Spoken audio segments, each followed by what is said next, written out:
Salve Maria a todos, voltando à história de Santa Teresinha, História de uma Alma, parte 7. Com que alegria não via chegar todos os anos a distribuição de prêmios. Como sempre, era guardada a justiça e só recebia as recompensas que merecesse. Sozinha, de pé, no meio da nobre assembleia, escutava minha sentença proferida pelo rei de França e de Navarra. O coração batia-me muito forte quando recebi os prêmios e a coroa. Para mim, era como que a imagem do julgamento. Logo após a distribuição, a rainhazinha largava o vestido branco e apressava-se em fantasiá-la para tomar parte da grande representação. Haha! Como eram expansivas as festas em família. Vendo então meu querido rei tão radiante, longe estava eu de prever as provações que deviam visitá-lo. Um dia, porém, o bom Deus mostrou-me, em visão realmente extraordinária, uma imagem viva da provação para a qual teve a bondade de preparar-me antecipadamente. Estava papai de viagem desde alguns dias e demoraria ainda outros 2 antes de voltar. Seriam 2 ou 3 horas da tarde. O sol brilhava com viva luminosidade e toda a natureza parecia estar em festa. Estava sozinha, à janela de um quarto que dava para o grande jardim. Olhava para a frente com um ânimo entretido em ideias risonhas. Senão, quando enxergo diante da lavanderia, que ficava bem de frente, um senhor em traje absolutamente igual ao do papai, com o mesmo porte e o mesmo modo de andar, só que era muito mais curvado. Encobria-lhe a cabeça uma espécie de avental de cor imprecisa, de sorte que lhe não podia divisar o rosto. Trazia um chapéu semelhante ao de papai. Eu o vi caminhar com o passo regular, beirando o meu jardinzinho. No mesmo instante apoderou-se de minha alma um temor sobrenatural. Mas num átomo ponderei e indubitavelmente papai estava de volta e se escondia para me causar surpresa. Então chamei bem alto com voz trêmula de emoção: "Papai, papai!" Mas o misterioso personagem parecia não ouvir-me. Continuava seu passo regular, sem virar sequer para trás. Seguindo-o com os olhos, avistei-o como se dirigia para o arvoredo que cortava em 2 o grande caminho do jardim. Contava vê-lo reaparecer do outro lado das grandes árvores, mas a visão profética tinha desvanecido. Tudo foi obra de um instante apenas, mas gravou-se-me tão vivo em meu coração que no dia de hoje, 15 anos após, a lembrança me está presente, como se a visão ainda continuasse diante de meus olhos. Maria estava convosco, minha mãe, num quarto que comunicava com aquele em que me encontrava.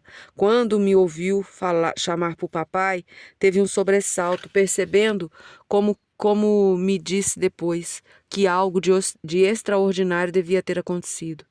Sem me deixar notar sua emoção, correu para junto de mim e perguntou-me o que me levava a chamar por papai, estando ele em Alençon. Contei-lhe então o que acabava de ver. Para me tranquilizar, disse-me Maria que sem dúvida seria Vitória que, querendo amedrontar-me, escondera a cabeça com o avental. Interpelada, porém, Vitória assegurou que não saíra da cozinha. De mais a mais, estava bem certa de que vira um senhor e que esse homem tinha a aparência de papai. Então fomos todas as 3 ao lado de trás do arvoredo. Como, no entanto, não encontramos nenhuma pista que indicasse a passagem de alguém, disseste-me que não pensasse mais nisso. Não estava em mim deixar de pensar nisso. Por muitas vezes, minha imaginação me representava a misteriosa cena que presenciara.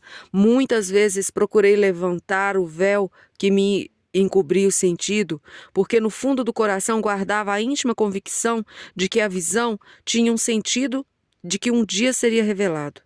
Esse dia tardou muito tempo, mas depois de 14 anos, o próprio bom Deus rasgou o véu misterioso. Estando um dia de licença com a irmã Maria do Sagrado Coração, falávamos, como sempre, de assuntos da outra vida e de nossas recordações de infância, quando me ocorreu lembrar-lhe a visão que tivera na idade de 6 a 7 anos. De súbito, recordando os pormenores da cena extraordinária, tivemos simultaneamente a compreensão do que significava.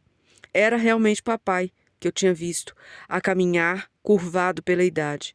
Era ele mesmo que, no venerando semblante e na cabeça encanecida, trazia a marca de sua gloriosa provação. Paralisia, que perturbara as faculdades mentais do Sr. Martim nos 5 últimos anos da vida e tornará necessária internação em hospital psiquiátrico. Como a face adorável de Jesus esteve velada durante a paixão, assim também a face de seu fiel servidor devia ficar velada nos dias de suas dores, a fim de que pudesse refugir na pátria celeste junto ao seu Senhor, o Verbo eterno. Do meio desta glória inefável, quando já reinava no céu, nosso querido Pai obteve-nos a graça de compreendermos a visão que sua rainhazinha obtivera numa idade em que não se teme uma ilusão. Foi em meio à sua glória que nos alcançou a doce consolação de compreendermos que 10 anos antes da nossa grande provação, o bom Deus já nos dava a conhecer, à semelhança de um pai que deixa seus filhos entreverem o glorioso porvir que lhes prepara, comprazendo-se em avaliar de antemão as inapreciáveis riquezas que constituirão sua herança. Ah! Por que foi a mim que o bom Deus comunicou tal iluminação? Por que mostrou à criança tão pequena uma coisa que não podia compreender, coisa que, se fosse por ela, compreenderia, viria a matá-la de dor? Por quê? Aqui está um dos mistérios que, sem dúvida, compreenderemos no céu e será objeto de nossa eterna admiração. Como o bom Deus é bom, envia as provações na medida de nossas forças. Nunca, como acabo de afirmá-lo, poderia suportar a própria ideia dos amargos sofrimentos que o futuro me reservava. Sem fremido, não conseguia sequer pensar em que o papai podia morrer. Certa vez, subira ele ao topo de uma escada e, como me encontrava justamente por debaixo, gritou-me: "Arreda-te, filhinha, se despencar, esmago-te." Ao ouvir isso, tive a reação interior. Em vez de afastar-me, apoiei-me contra a escada, pensando comigo: pelo menos se o papai cair, não terei a dor de vê-lo morrer, pois morrerei com ele. Não consigo externar quanto amava papai. Tudo nele me causava admiração. Quando me explicava suas ideias, como se fosse uma menina crescida, dizia-lhe com sinceridade que, por certo, se falasse tudo isso aos grandes homens do governo, tomá-lo-iam para constituir o rei, e que então a França seria feliz como nunca o fora antes. No fundo, porém, alegrava-me, e disso me inculpava como de um pensamento egoísta, por não haver ninguém senão eu que conheça tão bem papai. Pois se viesse a ser rei de França e de Navarra, sabia que se daria por infeliz, porque tal é a sorte de todos os monarcas, e sobretudo porque já não seria o meu rei, só para mim. Tinha eu 6 ou 7 anos quando papai nos levou a Trouville. Jamais esquecerei a impressão que o mar me causou. Não podia impedir-me de contemplá-lo sem interrupção. Sua majestade, o bramir das ondas, tudo me falava a alma a respeito da grandeza e do poder do bom Deus. Recordo-me de que no passeio que fazíamos pela praia, um senhor e uma senhora, como que me vissem a correr alegre ao redor do papai, aproximaram-se e perguntaram-lhe se eu era dele, dizendo que era uma menininha muito graciosa. Respondeu-lhes papai que sim, mas notei que lhes deu o sinal para que não me fazerem elogios. Ela era pela primeira vez que ouvi falar que era graciosa. Isso me deixou bem contente, pois não supunha que o fosse. Vós tomáveis, minha querida mãe, tanta preocupação em não me permitir, junto a mim, nada que pudesse comprometer a minha inocência, principalmente em não me deixar ouvir alguma palavra que insinuasse vaidade em meu coração. Como só dava atenção às vossas palavras e às de Maria, e de vossa parte nunca me dirigiste um único elogio, Não liguei muita importância às palavras e aos olhares admirados daquela senhora. Ao entardecer, a hora que o sol parece banhar-se na imensidão das ondas, deixando atrás de si um sulco luminoso, ia sentar-me sozinha com Paulina no rochedo. Então acudi à minha lembrança a comovente história do sulco de ouro.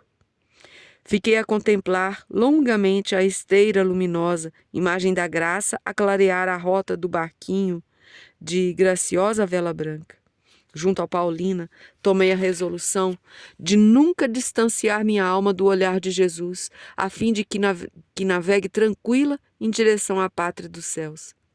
Minha vida deslizava quieta e feliz. A afeição de que era cercada em casa fazia-me crescer, por assim dizer, mas não havia dúvida de que já era bem desenvolvida para começar a conhecer o mundo e as misérias de que ainda estava cheio.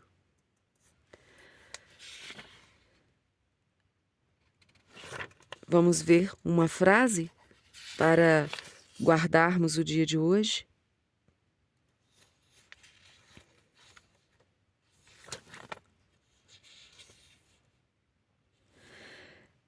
Ao entardecer, a hora que o sol parece banhar-se na imensidão das ondas, deixando atrás de si um sulco luminoso, ia sentar-me sozinha com Paulina no rochedo. Então, acudi à minha lembrança a comovente história do sulco de ouro. Fiquei a contemplar longamente a esteira luminosa, imagem da graça, a clarear a rota do barquinho de graciosa vela branca. Junto a Paulina, tomei a resolução de nunca distanciar minha alma do olhar de Jesus, a fim de que navegue tranquila em direção à pátria celeste, à pátria dos céus. E esse desejo que seja passado a todos os senhores que ouvem a leitura do livro História de uma Alma. A todos os senhores, salve Maria.